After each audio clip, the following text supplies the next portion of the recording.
Hey, what's going on, guys? This is NGS and welcome back to another video. This one's going to be a bit spontaneous. This is something I've been thinking about, well, over the past couple of minutes. I was scrolling through Netflix and I was noticing that a lot of the cartoons from my childhood have been uploaded onto there.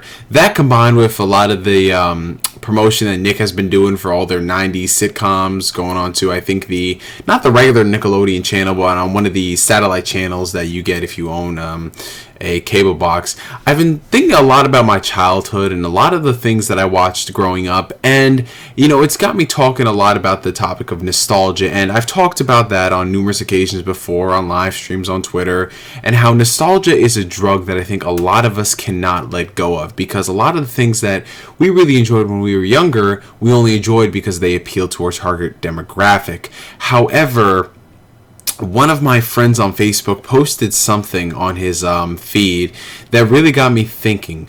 Yeah, even though there were a lot of shows that I enjoyed growing up that weren't necessarily great as a whole, there were a lot of shows that just, defy the boundaries of time. They defy a lot of the tropes and the memes that go on with our childhood. And one of the shows in particular is not necessarily one that I watched when I was younger, but something I really caught on with the tail end. I think this show came out not in the early 2000s, but I'm thinking maybe 2004, 5, 6, around the range. I don't really remember the actual date, but that show is Danny Phantom. I'm sure a lot of you guys remember it.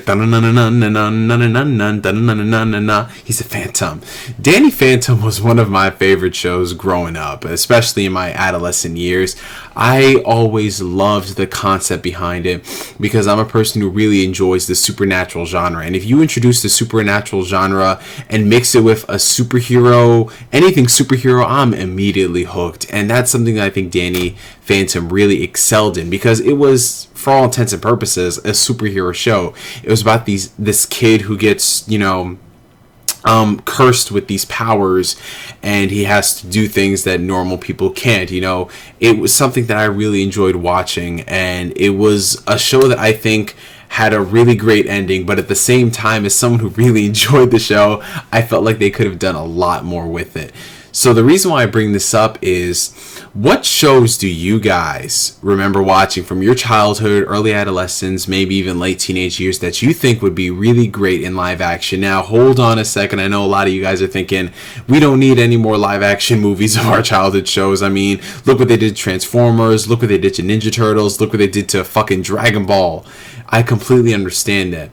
However, this does give us room to, I guess, experiment and think about things and what could be. Granted, in most scenarios, live action movies of things from our childhood, not even just our childhood, but things that are adapted from comic books, from video games, from cartoons, don't normally end up great, for obvious reasons. First and foremost, the people working on it know little to nothing about said source material. They're just doing it for a quick buck.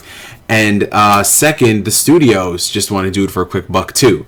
So while that is, I think, understandable, we're going under the guise that we're never going to get a movie for it. But that doesn't mean we can't experiment and think about the possibilities. So with Danny Phantom, I think it would be pretty cool if that thing got brought back as a live action movie.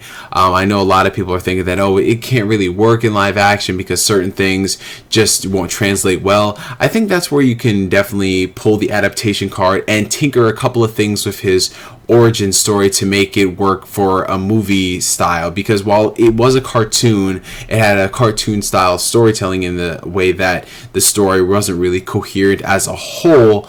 I think that when you translate that onto the silver screen, you can definitely create a coherent story involving characters that branch off from not just one movie, but two movies and possibly a trilogy if it's successful. I think that would really work for Danny Phantom, because it reminds me not a lot of Spider-Man in that respect, but there are certain elements and things going around it that make me think like, hey, this is similar to Spider-Man. This is a kid who has these powers and he has to do things and protect people that normally he can't. And he gets comical villains and he cracks jokes and everything. So That's what I really did like about Danny Phantom. So I would love to see it as a live action movie. I have no idea about who they would cast in the main role. I know a lot of people, for some strange reason, I just noticed this. People want Andrew Garfield to play Danny Phantom. I don't understand that at all. I love Andrew Garfield, you guys know that. But at the same time, that is pretty weird considering the dude is in his early 30s now and playing a high school kid.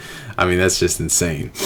But along with Danny Phantom being brought into live action, I think it would be great if we had another crack at Avatar: The Last Airbender. I know people don't want to bring that up considering the disaster that was M. Night Shyamalan's movie, and I really haven't gotten on camera and talked about my thoughts on the movie, so I might as well just give you guys a quick recap of it.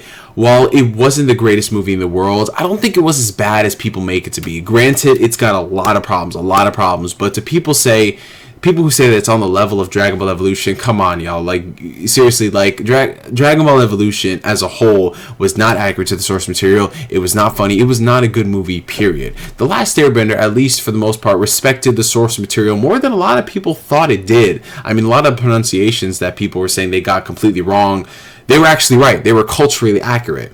You know, it's just the acting that was the problem and the pacing, which I blame more the pacing part on Nick because they wanted to cut out some scenes and stuff. But granted, it's an M. Night Shyamalan movie, so at the whole, it would get a 6 out of 10. It wouldn't get anything higher than that.